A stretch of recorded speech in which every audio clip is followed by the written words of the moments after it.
I'd like to introduce to you Kevin Auch. So he's our cooperator for our winter wheat super site.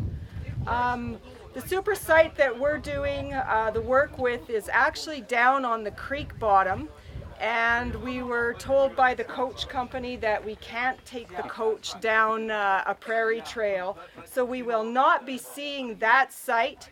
But after the farm here, we will be traveling over to a dryland site of winter wheat. So with that, I'd like to turn it over to Kevin. Kevin will talk a little bit about the stripper header, and then we'll walk over to his seeding equipment and talk a little bit about seeding equipment. Because obviously with increased trash in the field, some of your operation has to change. So with that, Kevin. Oh, I've got one here. I don't know. Do you want to use this? Because it goes That's through. just for the camera, Kevin. Oh, And then the other one's for the speaker. Okay, well, welcome everyone. Like Monica said, I'm Kevin Auch. I've been farming here. Well, my dad bought this place basically the month I was born and moved in that fall. So we've been here for 53 years. Over the years, some of this land is very sandy. You can probably tell on my lawn here, it's like extremely sandy. So I've been no-till for a lot of years. So moisture can be a problem in really sandy land that's been eroded. So what we over the years we've converted to more no-till and low disturbance seeding and that kind of thing, preserving the straw on top. So part of that starts here with the stripper header here. I actually just got this a couple of years ago, oh, that's interesting. And so the stripper header allows me to just basically take the heads off the crop and leave everything on the soil at the soil surface. And it's standing up. And you'll see in the winter wheat field that we're going to go to, you'll actually see that last year's spring wheat crop is taller than the winter wheat crop that's growing there in places. It's Gateway winter wheat, which is fairly short. And the variety last year was Lillian, and that'll be my last year of Lillian because it's moving out of the CWRS class, but it was fairly tall. So there's actually last year's stubble sticking out over top of my winter wheat in places. So, but what allows us to do that is this stripper header, and like I say, it just takes the heads off, but that leaves the straw there, and it's really surprising. We were extremely dry here this spring. From the beginning of April till about a week and a half ago, I don't think we quite hit 2 inches of rain in that amount of time. And it was all in little showers, and some of those little showers just disappear in most conditions. But if you've got stripper header stubble that's 3 feet tall, you save as much as you possibly can in those conditions. So we actually had some reasonably good durum wheat just to the north of this field that we're going to later, and the winter wheat also basically maximized the moisture that we used. And like I say, it all starts here. If anybody wants to have a look at the stripper header and has any questions about how it works, I'd be happy to answer that too. Could you just go through it, Kevin? Because I think it's actually really interesting, the mechanics of how it works. Do you mind? No, I don't mind. Do you see these little fingers at the bottom here? So they've got, I wish the hood was up, because this hood moves up and down depending on your crop conditions. But there's little fingers, and they actually almost look like fingers with notches in them sticking down. And these spin around and round. So, and as they spin, they kind of rake through the crop, grab the heads, pull the heads off, flip them up around here, and they drop in behind into an auger that takes them up into the combine. So I wish I'd discovered this thing before I did, because I've actually had a drill that would seed through this stuff for a lot longer than what I've had this stripper header. But we always cut as high as possible, and we never ever tilled anything, because that just burns off your moisture, I've found. So, but the main effect of it, I don't care what it does up here, but the main effect is I've got stubble that is basically almost as tall as what it was before I started. And that slows the wind speed down, at the ground level, which keeps the evaporation of moisture to an absolute minimum. It keeps the sun from penetrating and baking the soil. And over the years, I've been doing this since, well, not stripper header, but I've been non-till. Some of this land here hasn't seen a cultivator or a blade or anything since 1995. And there's none of it has seen anything since 1998. It was the last time that anything ever saw a cultivator of any type. So in that time, it started to build up almost what's like a thatch. And you'll see that when we get out to the field there where we're going to the winter wheat field there. But it's almost a thatch. And what that thatch is like an insulation layer. It insulates against cold, and it also insulates against moisture leaving the soil. So my winter wheat that's growing out there is the only thing that's sucking moisture out of that ground. And with the little bit that we had this year, that was a good thing. So, and it's actually a reasonably good crop. I mean, it's not my best crop of winter wheat, but you know, 2 inches of moisture, what do you expect, right? So, but it's still not bad for what it is. It's I'm actually quite happy with it. The thing that suffered the worst is my peas across the road here. They did not like that. Like, that's beach sand across the road, or it used to be. It's starting to get some organic matter now, but it did not like this drought, right? Do you have any irrigation? Yes, I do. Actually, this field that's just on the other side of us here is irrigation. Yeah. How about lodge cropping? Is there a certain way you have to go with this machine into a lodge crop, or can it be okay? If you're going, if the crop is lodged directly away from you, then you'll have more trouble. But I don't have a whole lot of lodge stuff, right? Like, I grow shorter varieties, and this is Greg that's asking the question. The crop that we actually are going to look for is Gateway that I bought from Greg here, but and it's fairly short. And I have it on irrigation as well, and none of that stuff is lodging. So I really like it. Yeah, I really like it. In fact, I grow peas on irrigation, right? And when I first started growing them on irrigation, guys were saying, oh, don't overwater those because they'll go down on you, you'll have trouble. And I found that I like to overwater them just a little bit. Define overwater. I like to water them enough to push them down about, if they were all about 1.5 feet off the ground, that would be absolutely perfect, because it just sucks them up like a vacuum cleaner at that point. When they're standing up, the stripper doesn't like that as much, because I have to lift my hood too much and it'll actually kick some out. But if they're all just kind of half lodged, I don't have rocks, no. So that's maybe a quid pro quo. I roll everything though, because I like to push the dirt lumps down. What's that? I like to push dirt lumps down if you have any dirt lumps, and even ridging from your drill. Well, we'll go over and have a look at the drill here fairly quickly. I don't know. I don't want to cut into all my time just talking about this thing, because the drill is a very important part of this system as well. Being able to seed into. Irrigation. Is that difficult to seed into? Nope. Nope. I go through straw like.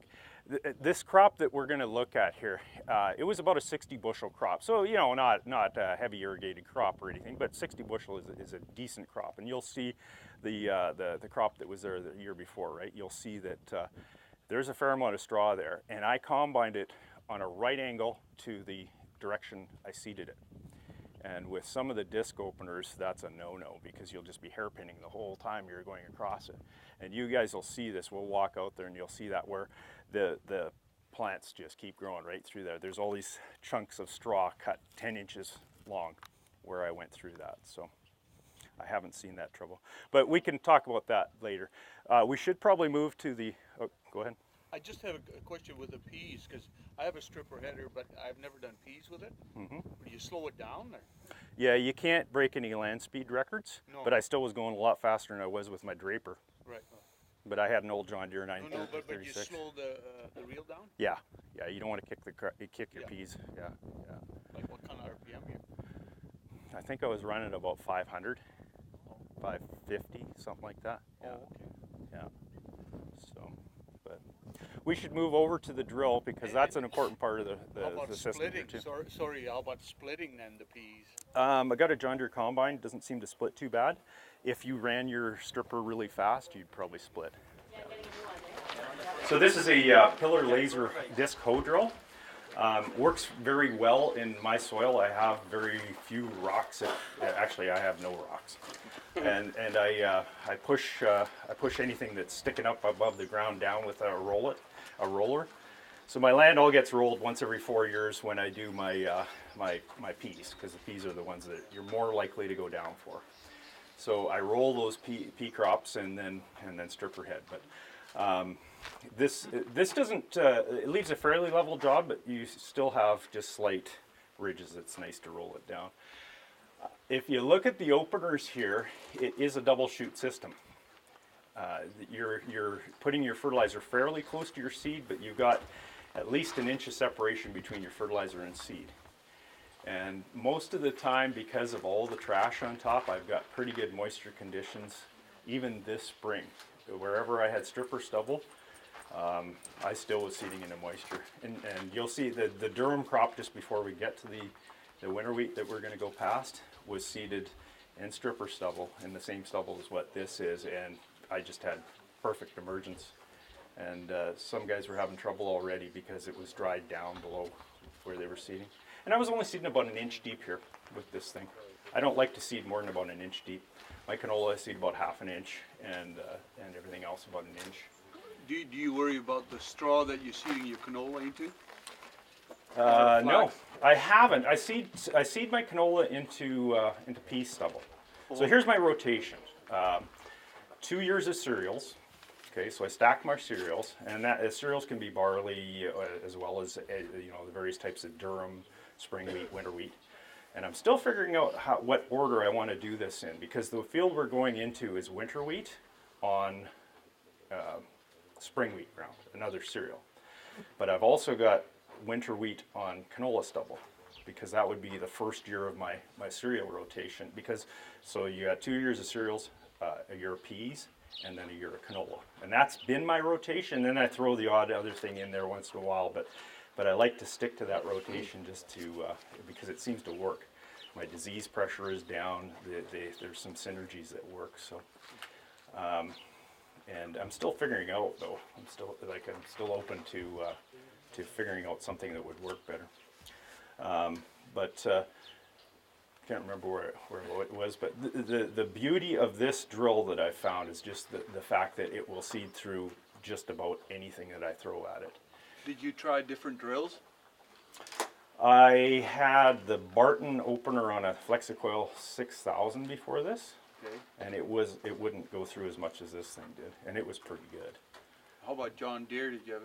Well, I've had John Deere's in seeding on my place because I've got a neighbor that we play around with a bit together in that area, and he can't go through the stubble that this thing will. Oh, is that right? Oh no, nowhere near. John Deere distro, Kevin? Yeah. So how long have you had this one? This is brand new. This is the first year I've seeded with this one. But the drill I had before this, I had these openers on it. So these are the exact same openers as what you're going to see in the field there. Oh. They were the same openers exactly. So, so that part is the same. But I got the bigger tractor to pull more feet. I seed cereals and pulses at 6.5 miles an hour, and it's 60 feet wide, so it goes fairly quickly. And my canola I slow down to 5.8 is what I've been seeding at, and it does a really nice job. Well, you can see, that's not a good example right there, that canola, because that's kind of the place where all the machines head out to the field, and we park stuff there, and so it's kind of tramped down. But when we get on the bus, I'll try to point out some of my canola as we go by. So. And all your fertilizers in the band away from the seed then? Yeah, well, yeah, I don't put anything with the seed. I can with this new air cart. It's interesting too. It's a sectional control, so I like seeding on angles. But the reason I didn't do it before is because, well, it was a 40-foot drill before. You get like 39 feet of overlap, for part of that seeding, and it goes down from there. But I don't like overlapping, wasting all that. But the sectional control, it's like 6 7.5 foot drills is what it amounts to. Or, no, 8 7.5 foot drills is what I've got here, right? So what sort of product rates are you going down with on your? I was trying to find my records. I had a computer crash here, and but I think I was putting about 240 pounds of product, actual product, and I think the blend was 34.17 on this. I'm pretty sure. I'm hoping I gave that stuff to Monica before I lost it off my computer. But is Monica around here? Should be able to tell. But otherwise, I'm going to be guessing. But it would have been right around that 240 pounds of product that I was putting down with this, and you know, with a good inch of separation. Canola, you can sometimes, if you put that much product down with canola, I've found that I've reduced my plant populations. But if I'm doing 5 pounds, so you can get away with a little bit less. I'm actually I don't want to recommend this, but with this drill, 5 pounds is what I've been seeding my canola at, and even with the big seed, sometimes I'm looking at my plant populations like, yeah, this is on the higher end of what I really need. So, but it just does such a nice job of putting it in there. It works good in my soil, and it works good because my soil is so mellow. This thing just goes in. So, but So you don't have any heavier land, or? well, yeah, I've got up to clay loam, but if you are in no-till for 20 years, Yeah. your land gets, especially if you aren't packing it down with heavy trucks and that kind of stuff. Like, I try not to do that. But even then, like, it seems to just, the frost mellows it out. But yeah, even my heavy ground, it seems to be not too bad. I mean, you can hit clay loam at the wrong time and it'll want to stay open on you a bit. Yeah. You know, if you're too wet or Yeah. too dry. I don't see too dry too much, but I have seen too wet. So, in the spring. Do you see if you're a bit of wear on the discs on your soil? Yeah, if you go that kind of speed, I wear out a set of, with my old drill. This one is new.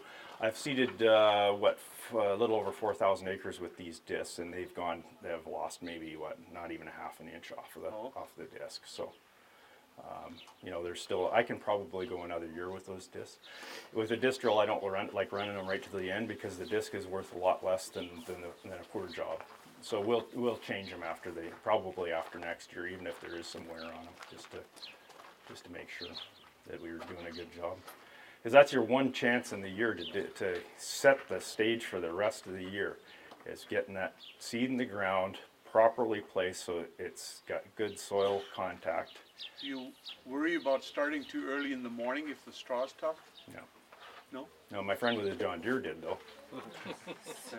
I'm not knocking John Deere. I got a John Deere combine, but you know, it's just a different system, right? This is a compound angle on Yeah, this one. I see that. It's different. Right? Like, so if this is straight ahead, what they've done is they've turned the disc, and then they'd also leaned it back. And that, I think the John Deere, they don't lean it back. So it's wanting to penetrate. Right? And that's what gets you through the hairpinning too as well then? Right, yeah, so then it won't hairpin.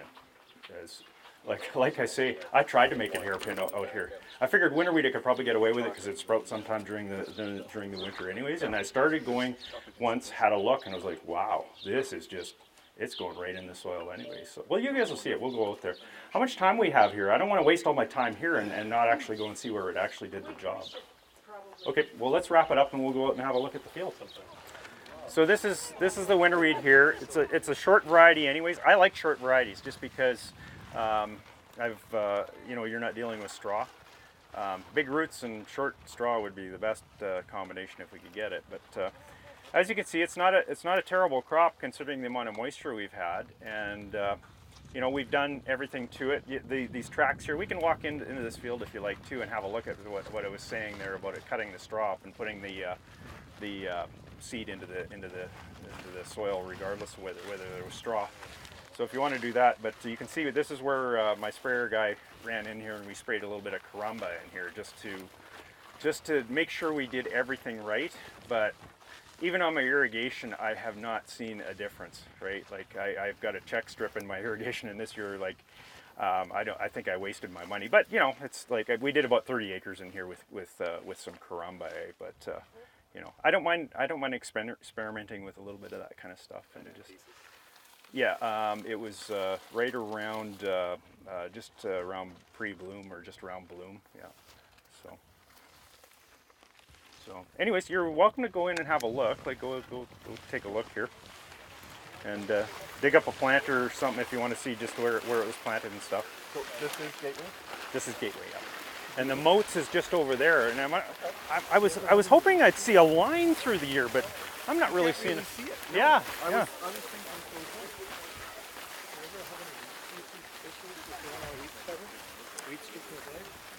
I haven't seen too much, no. No. Yeah. I thought I saw some volunteer wheat further up in the main. Oh, there's volunteer in here. Yeah. And that's the problem with winter wheat on spring wheat ground is you don't get those volunteers in the Well, spring, and right? last winter was a decent winter. Yep. Yep. Any place where I had like even the Durham, you don't see the spring wheat in there. I actually have some Eli wheat on barley ground over here. Oh. Actually, if we could turn the bus around, we could go by there on the way out. Not that bad. No, there's hardly any barley in it. Oh. Yeah. So, but yeah, I did this pre-burn right in the spring. Yeah. Yeah.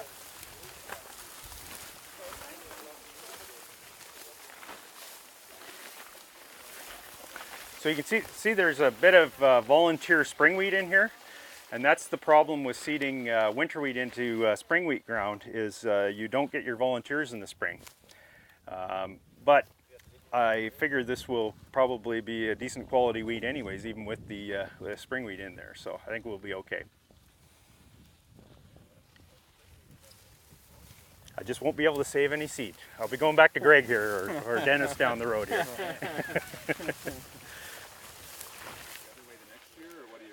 I like to vary the angles, just because then you're not going exactly the same angle. If you can go across drill rows, then you're leveling things a little bit too, because as you know, with a no-till drill, you don't level much, right? So,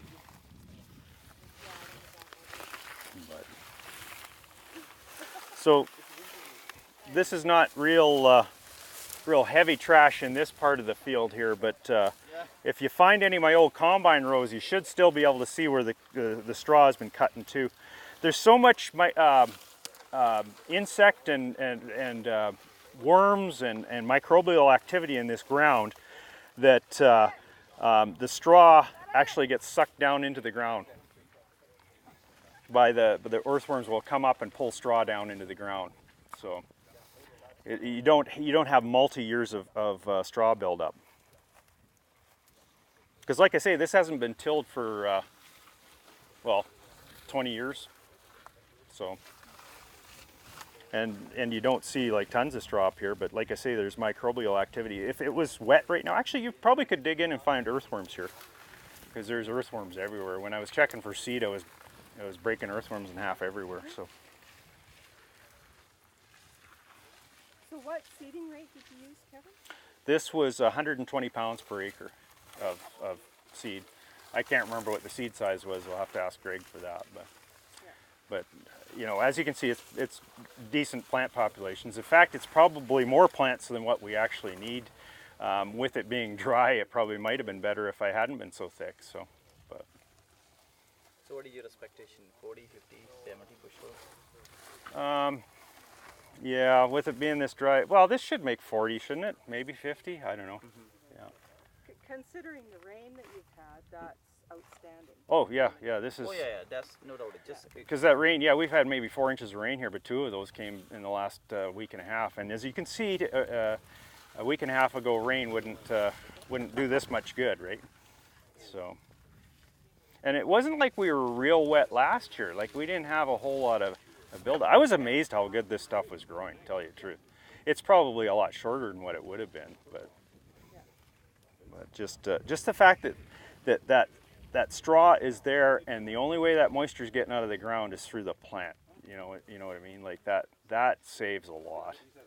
And the last few years, I think with the extra moisture we've had, I think there's probably people laughing at me because I was mudding, like I was having trouble. I was seeding later and everything because I had so much moisture. But this year, it really saved my bacon here, right? So down on the irrigated winter wheat, you're planning on doing a top dress through fertigation? Yes, and I did do that. You did do that. Yeah, I did a two-stage application of fertigation on my winter wheat that basically, I think it was around 20 each application of 20 pounds of actual N on each. One was when it was fairly small. I'm not sure what the number of the stage was, but it was just at that tillering point, so it gave it a good growth shot. And the last one was just pre-bloom. Basically, end of the flag leaf, the head was maybe just starting to stick out. But flagleaf is where I did that second application. And I'm hoping to get high protein winter wheat out of that. And in fact, the last time I did that, that was 2 years ago I did that, and I had about 9.5% moisture or protein on the dry land. We had pretty good moisture that year, so we didn't get the protein. It was about 9.5 on the dry land, and I had 12.5 on the irrigated winter wheat. So it made a heck of a difference that year, and I'm hoping that will do the same thing. You going into canola after this or peas? This here was a cereal last year, so this will be in next peas next year. Yeah, this will be planted to peas next year.